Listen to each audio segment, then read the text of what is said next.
تیرا کلام رہے گا قائم پہاڑ جب نہ رہے خدایا، تیرے منہ کی ایک بات بھی ٹلے گی نہ چاہے کچھ بھی ہو، تیری مان دیے ہے زندہ سونے سے بھی قیمتی، میرا دل یہ دے گواہی ہے یہ کتاب عظیم، نازل کرے اپنا کلام شکستہ دلوں کو سکون ملے، تاریکی دور ہو میری راہیں روشن کر، دل اپنا کلام کثرت سے اے خدا بدل دے، رہائی دے کثرت سے پھل ملا، کلام رہے گا قائم پہاڑ جب۔ عزیز ناظرین، میں ایاد ظریف آپ تمام دیکھنے والوں کو ہمارے روز کے بائبلی مطالعاتی پروگرام کی نئی قسط میں خوش آمدید کہتا ہوں۔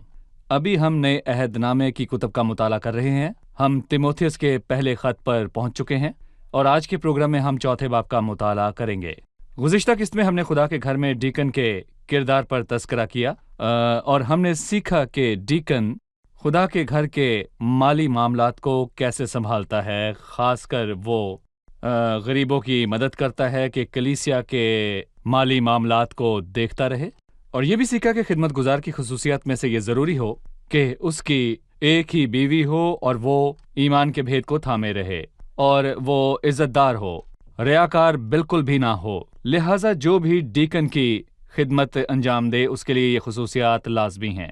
آج کے پروگرام میں ہم آئندہ زمانوں کے متعلق جانیں گے، آئندہ زمانوں میں کیا ہوگا۔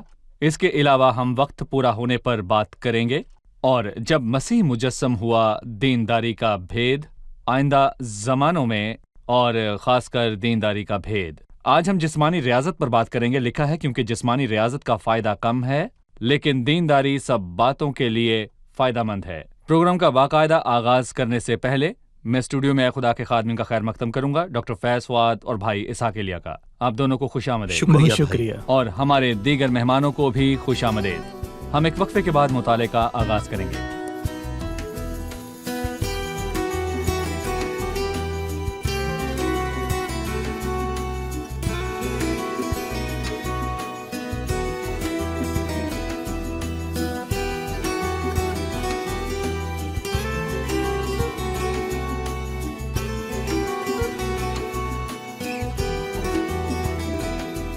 خوش آمدید بھائی۔ ڈاکٹر فائز، گزشتہ قسط کی ایک آیت باقی تھی، میں چاہتا ہوں کہ آج کی قسط میں اس پر تفصیل سے بات کی جائے۔ میں پہلا تیموتھیوس تیسرے باب کی 16ویں آیت پڑھوں گا۔ اس میں کلام نہیں کہ دینداری کا بھید بڑا ہے، یعنی وہ جو جسم میں ظاہر ہوا اور روح میں راست باز ٹھہرا اور فرشتوں کو دکھائی دیا، اور غیر قوموں میں اس کی منادی ہوئی اور دنیا میں اس پر ایمان لائے اور جلال میں اوپر اٹھایا گیا۔ بھائی فیاض، ہر لفظ پر غور کرنے کی ضرورت ہے۔ ہمیں بتائیے کہ اس میں کلام نہیں کہ دینداری کا بھید بڑا ہے، اس سے کیا مراد ہے؟ اس میں کلام نہیں ہے سے مراد جامع توثیق ہے۔ جو بھی اس سے پھرتا ہے اور اس کو نہیں مانتا وہ مسیحی نہیں ہے، اور اس میں بھید کی بات نہیں، یعنی کہ یہ پرانے عہد نامے میں بیان نہیں ہوا بلکہ یہ نئے عہد نامے میں ظاہر ہوا۔ یہ بھید نہیں رہا، یہ بڑا بھید ہے، اور یہ ان دونوں بھیدوں میں سے ایک بھید ہے جو مسیح کا بھید ہے، اور کلیسیا کا بھید، دینداری کا بھید، اور دینداری سے مراد خلوت میں بھی خدا کا خوف ماننا اور اس پر بھروسہ رکھنا ہے، یعنی کہ خدا کے سوا کچھ بھی درست نہیں، تاکہ لوگوں کی تعریف اور شان کے طلبگار نہ ہو۔ اور میں خدا کا خوف مانتا ہوں۔ دانیل اور یوسف بھی خدا کا خوف مانتے تھے کہ خدا کے سوا کچھ نہیں۔ دینداری کا بھید کیا ہے اور ایک انسان کس طرح دیندار بنتا ہے؟ یہ 6 چیزوں کی تعلیم سے ہے، اور دینداری کے بھید میں ان کا ذکر ہوتا ہے۔ پہلا، وہ جو جسم میں ظاہر ہوا، یعنی کہ مسیح مجسم خدا ہے، وہ ہمارے درمیان رہا، اور خدا نے انسان کی صورت لی اور ہمارے درمیان خیمہ لگایا۔ اور پرانے عہد نامے کی شروعات میں ہم نے سیکھا کہ خدا نے انسان کو اپنی شبیہ پر بنایا، لیکن نئے عہد نامے کی شروعات میں خدا نے انسان کی صورت لی۔ وہ خالق جس نے مخلوق کی صورت اختیار کی، وہ مجسم ہوا اور ہمارے درمیان رہا۔ ہیکل کی تقدیس کے وقت سلیمان نے سوال کیا، لیکن خدا فی الحقیقت کیا زمین پر سکونت کرے گا؟ کیا یہ ممکن ہے کہ خدا ہیکل کے پردہ کے پیچھے بادل شکن میں سکونت کرے؟ اور اگر سلیمان اپنی زندگی میں یہ دیکھتا تو کیا سوچتا اور کلام مجسم ہوا اور ہمارے درمیان رہا تو سلیمان کیا کہتا ہے؟ یہ دینداری کے بھید کی پہلی کڑی ہے۔ دوسری چیز، جب مسیح نے انسان کی صورت اختیار کی تو لوگوں نے اس کے بارے میں بہت کچھ کہا کہ وہ سامری ہے اور وہ دھوکہ دیتا ہے اور قوم کو گمراہ کر رہا ہے۔ وہ چاہے پھر جو کچھ مرضی کہتے رہیں، لیکن روح القدس نے اپنی رائے دے دی ہے، اس کو زندگی میں راست باز ٹھہرایا، اور روح القدس کبوتر کی شکل میں آ کر اس پر بیٹھا اور یہ قربانی یا خون بہائے بغیر ہوا۔ وہ راست باز ٹھہرا کیونکہ اس کے سارے کام قدرت والے تھے، اور خداوند خدا نے یسوع مسیح کے سب کاموں کی تصدیق کی۔ اور سب سے اہم چیز یہ ہے کہ اس نے مسیح کو مردوں میں سے جلایا۔ وہ جسم کے اعتبار سے مر گیا تھا، لیکن روح کے اعتبار سے زندہ کیا گیا۔ روح القدس نے مسیح کو جلایا، لیکن اس کو راست ٹھہرایا اور اس کی عظیم ہستی کی تصدیق کی، کیونکہ وہ محض انسان نہیں بلکہ خداوند خدا کا بیٹا ہے۔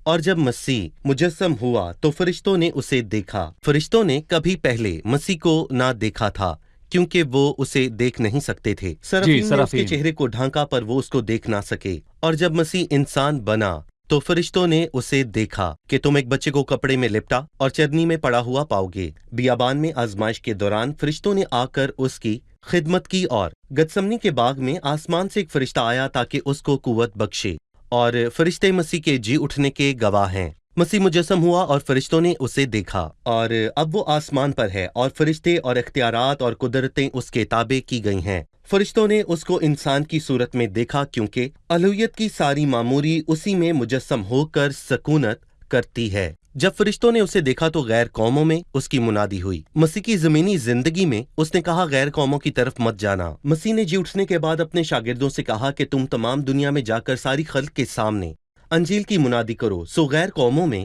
اس کی منادی ہوئی، اور پانچویں چیز، ساری دنیا اس پر ایمان لائے۔ لکھا ہے کہ دنیا میں اس پر ایمان لائے۔ اس دنیا میں منادی کرنے کے نتیجے میں بد سے بدتر ہوا، اور خدا کے فضل سے لوگ اس کے پاس آتے ہیں۔ وہ دنیا میں مسیح پر ایمان لائے۔ چھٹی چیز، یہ ترتیب تاریخ کے لحاظ سے نہیں ہے، اور جلال میں اوپر اٹھایا گیا اور روح نے اس کو آخر میں بیان کیا، اور اب مسیح جلال ہے، تاکہ آپ کی آنکھیں مسیح پر لگی رہیں جو جلال میں ہے، کیونکہ یہ سب اس فریب اور دھوکے کا حل ہے جو چوتھے باب میں ہے۔ جی ہاں، اس کے مجسم ہونے کے بعد وہ جلال میں اٹھایا گیا۔ جی، اگر ناظرین کا سوال ہو تو ہم کیا کہیں؟ ہو سکتا ہے وہ پوچھیں کیا خدا کا جسم میں ظاہر ہونے کا ذکر صرف پہلے تیموتھیوس 3 باب کی 16ویں آیت میں ہوا ہے؟ یہاں لکھا ہے وہ جو جسم میں ظاہر ہوا۔ کیا بائبل مقدس میں اور آیات بھی ہیں کہ جسم میں ظاہر ہوا؟ آپ ہمیں ان آیات کے بارے میں بتائیے بھائی اسحاق۔ یوحنا کی انجیل میں بیٹے کی الوہیت یعنی مسیح کی الوہیت کا بیان ہے۔ اس کے پہلے باب میں مسیح کے مجسم ہونے کا تذکرہ ہے۔ یوحنا اس کے پہلے باب کی پہلی آیت، ابتدا میں کلام تھا اور کلام خدا کے ساتھ تھا اور کلام ہی خدا تھا۔ کلام خدا تھا 14ویں آیت میں، اور کلام مجسم ہوا اور فضل اور سچائی معمور ہو کر ہمارے درمیان رہا۔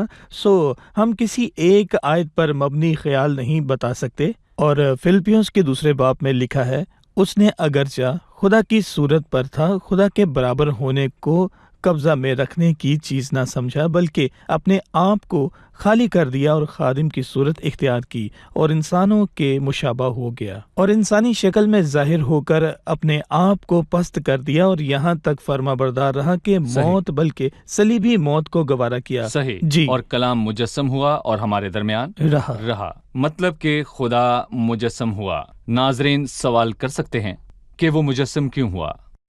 اس کا مجسم ہونا کیوں ضروری تھا؟ اگر خدا کسی انسان کے گناہ معاف کرنا چاہے تو وہ آسمان سے کر سکتا ہے۔ وہ معاف کرنے والا اور رحیم ہے۔ وہ زمین پر کیوں آیا کہ انسان کی صورت اختیار کرے؟ بائبل مقدس کیا فرماتی ہے؟ وہ مجسم کیوں ہوا؟ جی بتائیے۔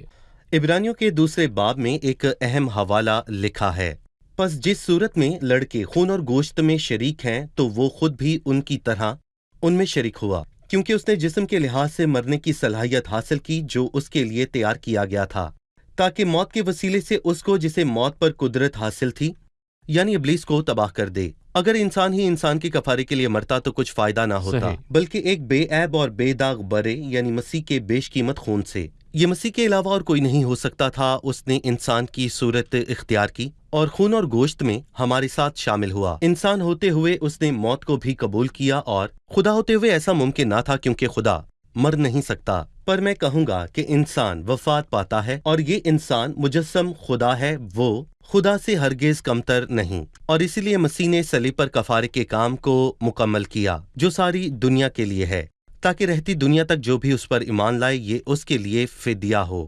جی، ہمارے ذہن میں کچھ سوال آتے ہیں کہ اگر خدا نے انسان کی صورت اختیار کی، کیا انسان اس کو روک سکتا ہے؟ خدا قادر مطلق ہے، وہ کچھ بھی کر سکتا ہے، جیسے چاہے کر سکتا ہے۔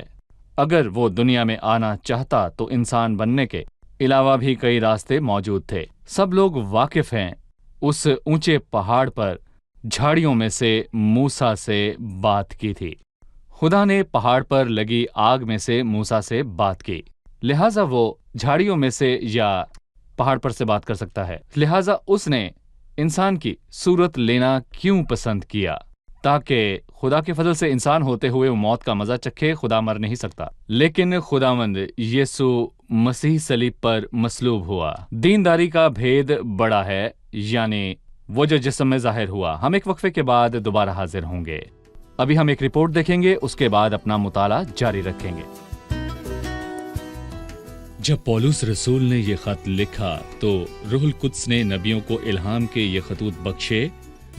اعمال 13ویں باب میں ہم یہ دیکھ سکتے ہیں، بہت سے رسول اور نبی ایک ذریعہ تھے کہ اس الہام کو لوگوں تک پہنچائیں۔ انہوں نے کلیسیا کی بنیاد رکھی، لکھا ہے، اور رسولوں اور نبیوں کی نیو پر جس کے کونے کے سرے کا پتھر خود مسیح یسوع ہے تعمیر کیے گئے ہو۔ اب الہام نہیں، پر اس کا نتیجہ موجود ہے جو پاک کلام ہے۔ اب روح القدس اس اختیار کے ساتھ کلام نہیں کرتا، پر وہ ہمارے اندر بستا ہے، اور جو آنکھیں اس کو دیکھتی ہیں ان کی رہنمائی کرتا ہے۔ روح القدس ہم میں بسا ہے اور حق کی جواب دہی کرتا ہے، تاکہ آئندہ زمانوں میں شیطان کے منصوبوں سے ہمیں خبردار کرے۔ اس کے الفاظ، اس کا کلام واضح ہے۔ عزیز ناظرین، ہم پہلے تیموتھیوس چوتھے باب کا مطالعہ جاری رکھنے کے لیے دوبارہ حاضر ہیں۔ ابھی ہم چوتھے باب کا آغاز کرتے ہوئے چند آیات پڑھنا چاہوں گا۔ لیکن روح صاف فرماتا ہے کہ آئندہ زمانوں میں بعض لوگ گمراہ کرنے والی روحوں اور شیاطین کی تعلیم کی طرف متوجہ ہو کر ایمان سے برگشتہ ہو جائیں گے۔ یہ ان جھوٹے آدمیوں کی ریاکاری کے باعث ہوگا جن کا دل گویا گرم لوہے سے داغا گیا ہے۔ یہ لوگ بیاہ کرنے سے منع کریں گے اور ان کھانوں سے پرہیز کرنے کا حکم دیں گے جنہیں خدا نے اس لیے پیدا کیا ہے کہ ایماندار اور حق کے پہچاننے والے انہیں شکر گزاری کے ساتھ کھائیں، کیونکہ خدا کی پیدا کی ہوئی ہر چیز اچھی ہے اور کوئی چیز انکار کے لائق نہیں بشرطے شکر گزاری کے ساتھ کھائی جائے۔ اس لیے خدا کے کلام اور دعا سے پاک ہو جاتی ہے۔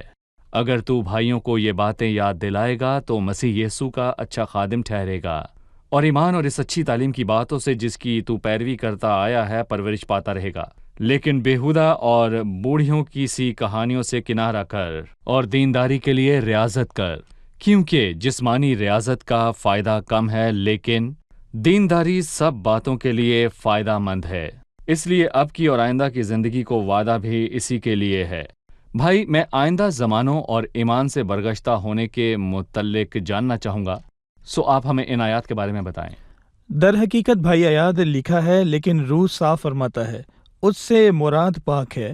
یہ ایک عمدہ ثبوت ہے کہ روح القدس فقط روح نہیں بلکہ اس کی ایک ہستی ہے، لیکن روح صاف فرماتا ہے کہ کیا فرماتا ہے؟ اس نے رسولوں کو دیے نبوتی مکاشفات کے ذریعے فرمایا کہ آئندہ زمانوں میں بعض لوگ ایمان سے برگشتہ ہو جائیں گے۔ آئندہ زمانوں سے مراد زمین پر کلیسیا کی تاریخ کا آخری دور ہے۔ اس نے پہلے تیموتھیوس میں آئندہ زمانوں کی بھی بات کی، دوسرے تیموتھیوس میں آخری ایام کے متعلق لکھا ہے۔ ان دونوں خطوط کے بعد رسول یوحنا نے آخری وقت کی بات کی۔ اب ہم آخری لمحوں اور آخری وقت پہ جا رہے ہیں۔ آئندہ زمانوں میں مسیحیت سے نہیں بلکہ لکھا ہے وہ ایمان سے برگشتہ ہو جائیں گے۔ مسیحی ایمان اور اس کے بنیادی اصولوں سے برگشتہ ہوں گے۔ بے شک وہ خود مسیحی دائرہ کار میں شامل ہوں گے۔ پر گمراہ کرنے والی روحوں کی طرف متوجہ ہوں گے، کہ گمراہ کرنے والی روحوں میں وہ متوجہ ہوں گے۔ یہاں ایک سوال ہے، جی ایمان سے خارج نہیں بلکہ ایمان سے برگشتہ ہو جائیں جی، گے۔ کیونکہ ایماندار کبھی ایمان سے ایمان ہوں سے گے؟ خارج نہیں ہو سکتا، یہ بہت اہم ہے۔ مثلاً اگر کوئی سیٹلائٹ چینل پر کہے کہ میں ایک مسیحی پادری تھا اور میں کلیسیا میں خدمت کرتا تھا، اور اپنا ایک مسیحی نام بتائے پر کہے کہ خدا نے میری رہنمائی کی اور میں نے جانا کہ مسیحی تعلیم درست نہیں، تو یقیناً لوگ گمراہ ہوتے ہیں کہ ایک مسیحی پادری مسیحیت سے خارج ہو گیا۔ یہ ایمان سے برگشتہ ہوا کہ اس سے خارج ہو گیا۔ اچھا ہے کہ آپ نے اس موضوع کا ذکر کیا ہے۔ یوحنا 10 باب میں خداوند یسوع مسیح نے بھیڑوں کے لیے فرمایا، کوئی انہیں میرے ہاتھ سے چھین نہ لے گا، کوئی انہیں باپ کے ہاتھ سے چھین نہیں سکتا، کوئی بھی باپ اور بیٹے سے بڑا نہیں۔ ہم ان میں سے نہیں جو پیچھے ہٹیں، بلکہ ہمارا ایمان ہے کہ ہماری جان بچ جائے گی۔ بائبل مقدس فرماتی ہے، وہ نکلے تو ہم میں سے مگر ہم میں سے تھے نہیں، اس لیے کہ اگر جی، ہم میں سے ہوتے ہمارے ساتھ رہتے۔ اسی لیے یوحنا رسول نے اس بات کو فرمایا۔ حقیقی ایمان خارج ہوتا ہے، بالکل، پر ایک جھوٹا ایماندار بلکہ ایک جھوٹا انسان تو یہودا کی طرح مسیحی ہونے کا دکھاوا کرے اور خود کو مسیح کے نزدیک ظاہر کرے، وہ حقیقی ایماندار نہیں ہے۔ بے شک۔ سو میں اپنے ناظرین کو یاد دلانا چاہوں گا، حقیقی ایماندار خارج ہوتا ہے نہ ہلاک ہوتا ہے۔ اگر آپ کو کوئی ایسا ملتا ہے جو جی، کہے کہ میں مسیحی تھا اب نہیں ہوں، تو جان لے کہ وہ کبھی حقیقی مسیحی نہیں صحیح۔ تھا۔ جی بتائیے۔ وہ نام کا مسیحی تھا اور اب ایمان سے خارج ہوا، وہ ہلاک ہوگا۔ لکھا ہے، گمراہ کرنے والی روحوں کی طرف متوجہ ہو کر اس نے روح القدس کے مقابلہ میں باقی روحوں کو گمراہ کرنے والی روحیں کہا۔ گمراہ کرنے والی روحوں اور شیاطین کی تعلیم کی طرف متوجہ ہو کر، شیطان ایک روح ہے، اس کے ساتھ سب بدروحیں بھی ہیں اور وہ تعلیم پھیلاتی ہیں۔ بھائی آیات، شیاطین کی تعلیم کی خاصیت ہے کہ ان کی اکثر باتیں خدا کے کلام سے لی گئی ہیں، پر وہ جو بائبل مقدس کو نہیں پڑھتے ان کو گمراہ کرتی ہیں۔ وہ اپنے فائدہ کے لیے ان کا استعمال کرتی ہیں تاکہ بائبل مقدس کی کسی بات پر لوگوں کو یقین دلائیں اور لوگ گمراہ ہو کر ہلاک ہوں۔ شریعت اور شہادت پر نظر کرو، وہ اس کلام کے مطابق نہ بولیں تو ان کے لیے صبح نہ ہوگی۔ شکریہ۔ آئیے مہمانوں سے ان کا سوال جانیں۔ دوسری آیت یہ ان چھوٹے آدمیوں کے ریاکاری کے باعث ہوگا جن کا دل گویا گرم لوہے سے داغا گیا ہے۔ دل کو گرم لوہے سے داغنے سے کیا مراد ہے؟ صحیح، اس نے کہا جو برگشتہ ہوئے ان کا دل داغا گیا، اس کے کیا معنی ہیں؟ اس آیت میں اس نے ان لوگوں کی خصوصیات کو بیان کیا جو مسیحی ایمان سے برگشتہ ہوئے اور اس کو چھوڑ دیا۔ پہلی بات، وہ کلام پاک میں بیان حق اور سچ سے برگشتہ ہوتے ہیں، اور دوسری بات یہ ہے کہ وہ شیاطین کی تعلیم کو قبول کرتے ہیں، اور تیسری بات کہ وہ ریاکار ہیں، یعنی کہ وہ اپنی اصلیت کو باقی لوگوں سے چھپاتے ہیں اور وہ دوسروں کے سامنے خود کو بہت نیک اور پاکیزہ ظاہر کرتے ہیں، اور وہ بتاتے ہیں کہ ان کی پاکیزگی کا معیار خدا کے کلام میں موجود پاکیزگی کے معیار سے بھی اوپر ہے۔ اور پھر چوتھی بات کہ وہ جھوٹ بولتے ہیں اور ان کا ضمیر ان کو ملامت نہیں کرتا۔ وہ جھوٹی تعلیم دیتے ہیں تاکہ ان کے پیروکار خداوند یسوع مسیح کو کبھی جان نہ سکیں، اور ان کا ضمیر ان کو ملامت نہیں کرتا کیونکہ ان کے دل گرم لوہے سے داغے ہوئے ہیں۔ یہ علاج کرنے کا ایک قدیم طریقہ ہے اور یہاں پر اس کا حوالہ دیا گیا ہے۔ اور ماضی میں جب کسی کو کسی جگہ پر درد ہوتی تھی تو اس حصے کو داغا جاتا تھا تاکہ اس کی حس ختم ہو جائے، وہ کچھ محسوس نہ کر سکے۔ ان کے دل داغے گئے ہیں، یعنی کہ اس کا مطلب یہ ہے کہ ان کے ضمیر مردہ ہو چکے ہیں، یعنی کہ اب وہ ان کو کبھی ملامت نہیں کرتے اور ان کو کوئی بھی احساس نہیں رہتا اور وہ کچھ بھی محسوس نہیں کرتے۔ صحیح۔ بھائی اسحاق، ان رسولوں کی تعلیم میں لکھا ہے یہ لوگ بیاہ کرنے سے منع کریں گے اور ان کھانوں سے پرہیز کرنے کا حکم دیں گے جنہیں خدا نے اس لیے پیدا کیا ہے کہ انہیں شکر گزاری کے ساتھ کھائیں۔ اس تعلیم کے متعلق بتائیں۔ افسوس ہے کہ یہ تعلیم آج تک موجود ہے۔ بھائی آیات، خدا کا شکر ہو کہ یہ الفاظ پہلی صدی عیسوی سے لکھے گئے۔ میرا سوال ہے، کیا یہ الفاظ اب نہیں پڑھے جاتے؟ کیا لوگ پہلے تیموتھیوس چوتھے باب تیسری اور چوتھی آیت کو نہیں پڑھتے؟ اس میں واضح ہے کہ یہ تعلیم کلام مقدس کی تعلیم کے برعکس ہے۔ اس کے علاوہ یہ تعلیم شیاطین کی تعلیم ہے۔ افسوس ہے کہ لوگ اس کو پڑھتے نہیں، اور جب پڑھتے ہیں تو سمجھتے نہیں، وہ دوسرے لوگوں پر تکیہ کرتے ہیں کہ ان کو سمجھائیں، جبکہ خدا کا کلام بہت واضح ہے۔ مجھے استادوں کے کردار سے اختلاف نہیں، پر خدا کے حضور بائبل مقدس کو سمجھنے کے لیے اس پر انحصار کریں۔ جب میں اس کے حضور کھڑا ہوں تو میں اپنی سمجھ سے کلیسیا میں غلط تعلیم نہیں دے سکتا، پر ضروری ہے کہ میں کلام مقدس سے تصدیق کروں۔ پہلا، بیاہ سے منع کرنا۔ یہاں پر واضح ہے کہ یہ کسی ایسے شخص کی بات نہیں جو بیاہ کرنے کے قابل نہیں، نہ کوئی ایسا جسے بیاہ نہ کرنے کی برکت ملی، جیسے پالوس رسول نے بیاہ نہیں کیا اور خود کو مسیح کی طرف خدمت میں صرف کر دیا۔ پر یہ بیاہ کے لیے اس لیے منع کرتے ہیں کیونکہ ان کے نزدیک پاکیزگی کا کوئی کردار نہیں ہے۔ غیر شادی شدہ سے زیادہ پاک خدا ہے۔ کا کلام یہ نہیں فرماتا، بلکہ یہاں لکھا ہے بیاہ کرنا عزت کی بات سمجھی جائے۔ بیاہ کرنا سب میں عزت کی بات سمجھی جائے اور بستر بے داغ رہے، اس لیے غیر شادی شدہ شخص شادی شدہ سے زیادہ پاک نہیں۔ پھر ان کھانوں سے پرہیز کرنے کا حکم دیں جنہیں خدا نے اس لیے پیدا کیا کہ شکر گزاری کے ساتھ کھائیں۔ پرانے عہد نامہ میں علامتی تصاویر کا استعمال کیا گیا ہے، اس میں پاک اور ناپاک کھانے، حلال اور حرام جانور تھے، پر اعمال 10 باب میں کورنیلیس کے پاس جاتے ہوئے پطرس سے آسمان سے چادر اترتی دیکھی، اس پر ہر طرح کا کھانا موجود تھا، پر پطرس نے کہا، اے خداوند، ہرگز نہیں، کیونکہ میں نے کبھی کوئی حرام یا ناپاک چیز نہیں کھائی۔ تو آواز آئی، جن کو خدا نے پاک ٹھہرایا تو انہیں حرام نہیں کہہ سکتا۔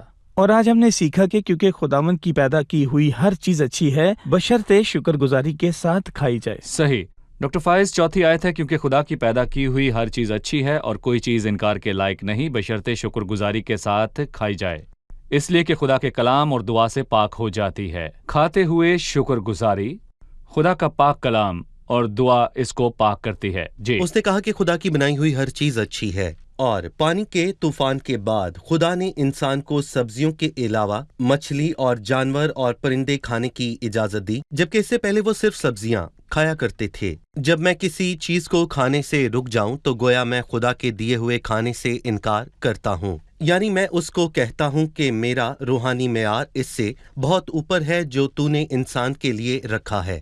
خدا کی پیدا کی ہوئی ہر چیز اچھی ہے، اس لیے خدا آپ کو جو بھی مہیا کرتا ہے اس کو شکر گزاری اور خوشی سے قبول کریں، اور جب بھی آپ کھانے کی میز پر آئیں تو جو کچھ خدا نے آپ کو بخشا ہے اس کو شکر گزاری کر کے کھائیں اور اس کا شکر ادا کریں۔ وہ خدا جو ہمارا سچا اور زندہ خدا ہے، وہ اپنے وعدے کو پورا کرتا ہے۔ وہ صادق کو چھوڑ نہیں دیتا۔ ببر کے بچے حاجت مند اور بھوکے ہوتے ہیں، پر خداوند کے طالب کسی نعمت کے محتاج نہ ہوں گے۔ خداوند میرا چوپان ہے، مجھے کمی نہ ہوگی، اور اسی لیے جب خداوند آپ کی ضروریات کو پورا کرے تو اس کا شکر ادا کریں۔ اس کا شکر ادا کریں اور اس کو بتائیں کہ جو بھی اس نے عطا کیا ہے ہم اس کا انکار نہیں کرتے۔ دعا سے پاک ہو جانے کے معنی ہے کہ خدا کی برکت کو قبول کرنا اور اس کی شکر گزاری کرنا، اور اپنے بچوں کو بھی بچپن ہی سے یہ سکھائیں تاکہ ان کے اندر یہ عادت قائم ہو۔ مسیحی ایمانداروں کے گھروں میں یہی بات نمایاں ہے کہ جب بھی وہ کچھ کھانے لگیں وہ خداوند کی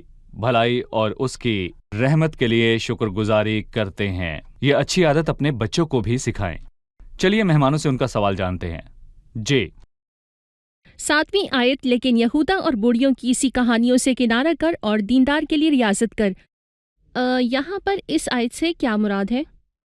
جی، ان کا سوال ہے بیہودہ اور بوڑھیوں کی سی کہانیوں سے کنارہ کرنے کے کیا معنی ہے؟ دیکھیں بھائی، میں کہوں گا کہ یہ پچھلی آیت کے برعکس آیت ہے۔ اس میں لکھا ہے کہ ایک ایماندار اور دیندار ایمان کی باتوں سے پرورش پاتا رہے گا، یعنی کہ اس کی خوراک درست ہے، وہ صحیح تعلیم پاتا ہے۔ ایمان اور اس اچھی تعلیم کی باتوں سے جس کی تو پیروی کرتا آیا ہے پرورش پاتا رہے گا۔ پر میں کہوں گا کہ بیہودہ اور بوڑھوں کی سی کہانیاں دراصل وہ کہانیاں ہیں جو بزرگ اپنے پوتوں اور پوتیوں کو بیٹھ کر سناتے ہیں، جو کہ میں کہوں گا کہ بالکل بے بنیاد کہانیاں ہیں جو انسانی عقل سے بالاتر ہیں۔ ان کو یہاں کہانیاں ان کو کہا گیا مسیحی ہے۔ ایمان کے ساتھ ملا کر ایک کہانی کی شکل دے دیتے جی، ہیں۔ صحیح۔ اچھی تعلیم پر پرورش پائیں، پر کوئی خوراک یعنی کہ تعلیم جس کی بنیاد آپ کو معلوم نہ ہو اس سے کنارہ کریں، صرف اچھی تعلیم کی فکر کریں، کیونکہ ہمیں اچھی تعلیم کو حاصل کرنا ہے اور پھر کسی اور تعلیم کی طرف مائل نہ ہوں جو خدا کے زندہ کلام کے موافق نہ ہو۔ جو بھی کلام سے سیکھتا ہے کسی اور پر تکیہ نہ کرے، نہ لوگوں پر نہ ان کی تعلیم پر بھروسہ کریں، بھائی اسحاق لکھا ہے دینداری کے لیے ریاضت کر، 8ویں آیت ہے، کیونکہ جسمانی ریاضت کا فائدہ کم ہے لیکن دینداری سب باتوں کے لیے فائدہ مند ہے، اس لیے کہ اب کی اور آئندہ کی زندگی کا وعدہ بھی اسی کے لیے ہے۔ جسمانی ریاضت اور دینداری کے متعلق بتائیں۔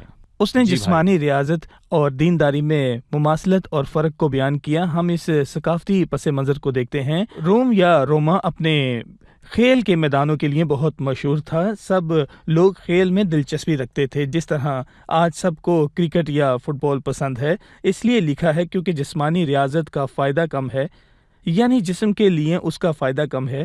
یہ ہرگز غلط نہیں، کیونکہ کبھی کسی نے اپنے جسم سے دشمنی نہیں کی بلکہ اس کو پالتا اور پرورش کرتا ہے۔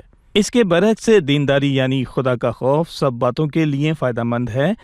بھائی ایاد، میں اپنے ناظرین کو یہ چیلنج کرتا ہوں کہ ایسی چیز ڈھونڈ لائیں جو سب باتوں کے لیے فائدہ مند ہو۔ دولت مند اور شہرت سب چیزوں کے لیے فائدہ مند نہیں۔ دینداری کے سوا کچھ بھی سب باتوں کے لیے فائدہ مند نہیں ہے۔ دینداری خدا کا خوف ہے، اس لیے یہ اس دور میں سب باتوں کے لیے فائدہ مند ہے، حال اور آنے والی زندگی کے لیے بھی فائدہ مند ہے۔ اس لیے ہر ایک کو اس بات کی فکر رہے کہ خداوند اس کی دینداری، خدا ترسی اور خدا کے لیے اس کی عزت کو بڑھائے۔ یہ اس کے اور اس کے گھر کے لیے بہت فائدہ مند ہے۔ دیکھیں، آپ بھلائی کرتے ہیں اور بھلائی پاتے ہیں، اور حال اور آنے والی زندگی کے لیے بھی آپ فائدہ مند ہو جاتے ہیں۔ اس لیے ہر ایک کو اس بات کی فکر کرنی چاہیے کہ خدا کے لیے اور اپنے دل میں دینداری رکھیں اور احساس رکھیں اور خدا سے وفادار رہیں اور خدا سے جڑے رہیں تاکہ خدا کی محبت آپ میں بڑھتی رہے۔ جسمانی ریاضت کا فائدہ جسم تک محدود ہے، لیکن دینداری سے جسم اور جان دونوں کو فائدہ ہے۔ یہ روح بند اور جان کے لیے ضروری ہے۔ کوئی جسمانی ریاضت کرنے کے باوجود بھی مایوس رہ سکتا ہے، پر دینداری اس کی روح اور جان کے لیے ہے۔ ٹھیک ہے، کسی میچ میں شکست ہو، اچھی بات یہ ہے کہ دونوں میں ریاضت اہم ہے، اور دینداری کے لیے بھی ریاضت ضروری ہے۔ شکریہ، خداوند آپ کو برکت دے۔ اب ہم مہمانوں سے ان کی رائے جانیں گے۔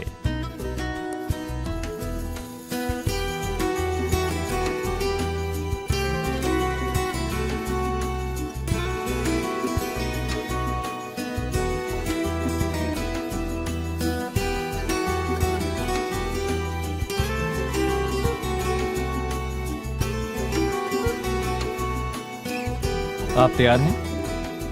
آج آپ نے کیا سیکھا؟ میں نے سیکھا کہ حقیقی ایماندار کبھی ہلاک نہیں ہوتا، اس کی ضمانت خداوند یسوع مسیح میں ہمیں ملتی ہے۔ اس نے کہا کوئی اس کی بھیڑ اس کے ہاتھوں سے چھین نہیں سکتا۔ صحیح۔ پاکیزگی کا معیار بیان کرنے یا کوئی چیز نہ کھانے سے منسلک نہیں، بلکہ اس کا تعلق خدا کے خوف اور اس کے ساتھ رشتہ قائم کرنے سے ہے۔ ٹھیک ہے، شکریہ، خداوند آپ کو برکت دے۔ خادمین کا بھی شکریہ، اگلی قسط میں پھر ملاقات ہوگی۔ عزیز ناظرین، پولس رسول نے تیموتھیوس کو حکم دیا کہ بیہودہ اور بوڑھیوں کی سی کہانیوں سے کنارہ کرے۔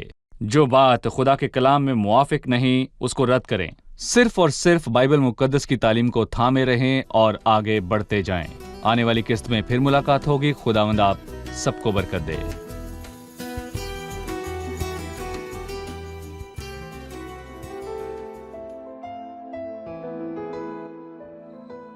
تیرا کلام رہے گا قائم، پہاڑ جب نہ رہے خدایا، تیرے منہ کی ایک بات بھی ٹلے گی نہ، چاہے کچھ بھی ہو۔